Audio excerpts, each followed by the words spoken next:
How long has it been since we did this chicken chat thing? A week or so? And look how different life is now. Crazy. So let's talk.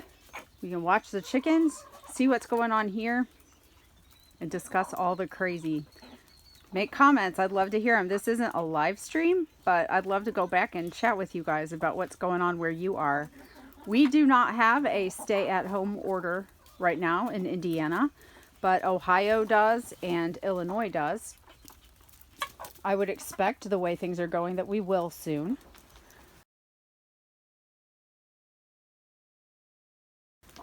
But we've been mostly staying at home. Steve is still working, fortunately, but this is day, I don't know, day whatever of me being at home. I have no reason really to be out, so I'm just staying home.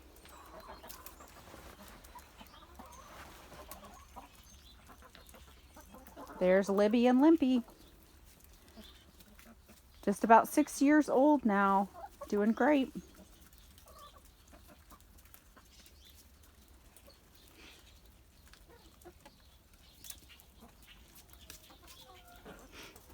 Today I'm getting ready to put my peppers and tomatoes in the greenhouse to get them, my little seed starting station, I guess I should call it. Get those going today. I planned on doing it a week ago, but just got overrun with everything else going on. Didn't get them going, but better late than never. So my daughter was supposed to be in Peru right now. They had a senior trip. Her class was going on, and it got canceled about, I don't know, a week and a half ago. She was supposed to leave on Friday, which was also her birthday. And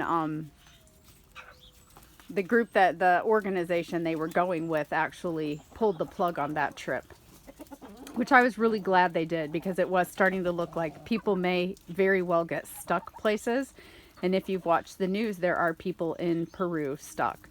Hopefully they're out now. I'm not sure the exact status, but when I heard that news about Peru closing their borders and people being stuck in there, I was so relieved and grateful that Zoe was sitting there. Very disappointing, and we won't even go into how much money was lost on that trip that can't be gotten back, but it is what it is right now. So how are you guys doing? What's going on in your states or where you're at? Have you seen empty shelves at your stores?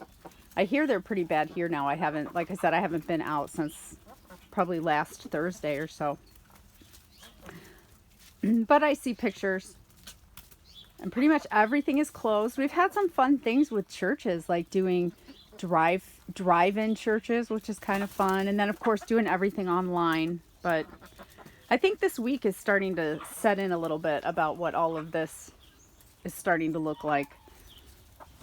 I feel really fortunate because I'm about to have a ton of things to do at home, so it works out for me. But I know some people that live in apartments, things like that. Got to be a little more challenging being stuck in there.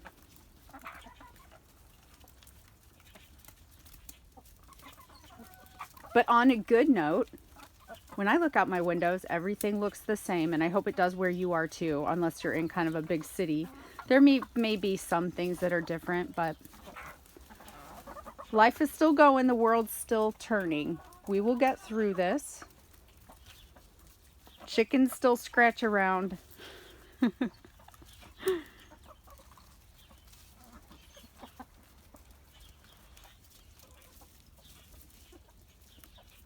I was talking about the Marans being nice meat birds. Like, this is a 1-year-old. Well, she's not even a year. She would have hatched probably, late May of last year. And look and she is heavy. Here's another one. They are just big, meaty birds. Always have been. That's one of the things I like about them. Some of these little, like this little black one here, all black one, is an Americana of about the same age. And they even have a lot of puffy feathers, you can't tell, but they are so scrawny under all those feathers. They're just not a very big bird.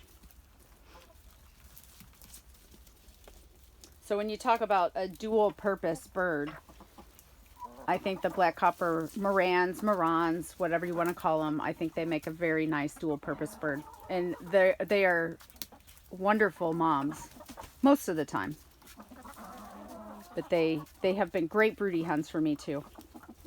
They aren't the best layers though, so there are better dual purpose breeds, but since I like them and work with them, they work for me. I'll take it. I can always supplement with the other layers.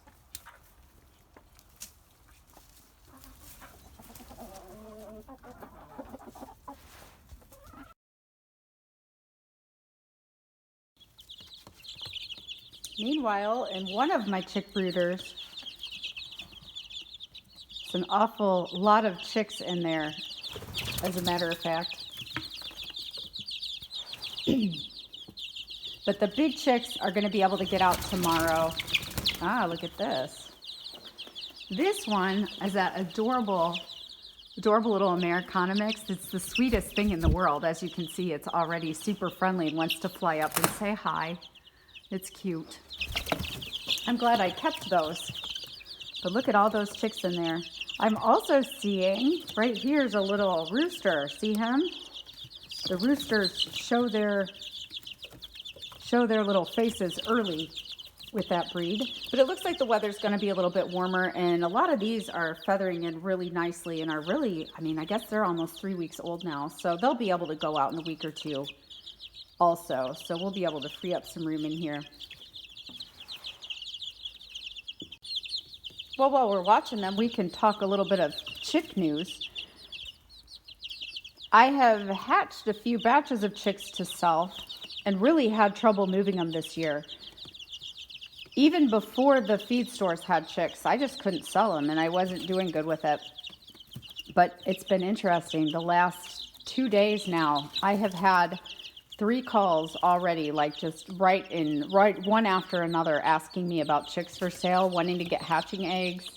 I'm not sure if it's because the feed stores are getting sold out of chickens, which I've actually heard, but or people are just realizing that you can't find eggs in the store. Maybe they want to get some chickens, but it's been kind of funny to see all of a sudden just people coming out of everywhere, finding that old Craigslist ad, which is old. It's buried by now, but they're still seeing it on there somewhere.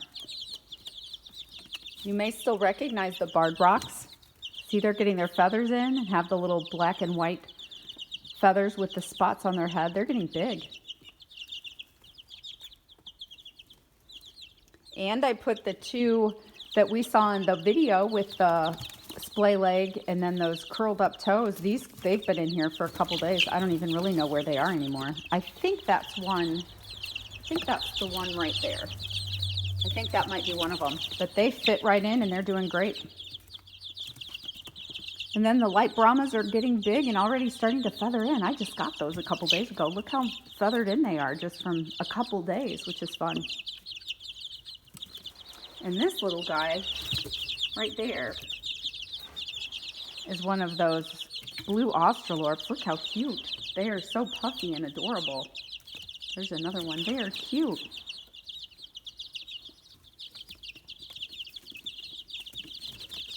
Chicks everywhere. And I'm okay with that. We're going to make this work because I'm not seeing a fair happening this year at this point. Which means no Cornish cross. We did not prepare and I didn't order any. And I, at this point, really don't want to spend any money that I don't need to. We're just going to go with what we've got this year. My advice to everyone is to turn off the news as much as you can. We still need to stay informed, but I have a favorite news site that I have just not gone to. I just can't do it anymore. There's nothing there but just stuff to get you kind of freaked out. And it's really not necessary. And a lot of it is not necessarily true either. So turn off the news as much as you can and focus on what is going on right around you and the people right around you that you can help and visit with and stay in touch with them. And we'll get through this just fine. Have a great day. I will talk to you guys later. Hopefully your weather isn't quite like ours. In other news, look what happened here yesterday. We actually got some snow. It's really pretty. And it's not super cold, so it's nice.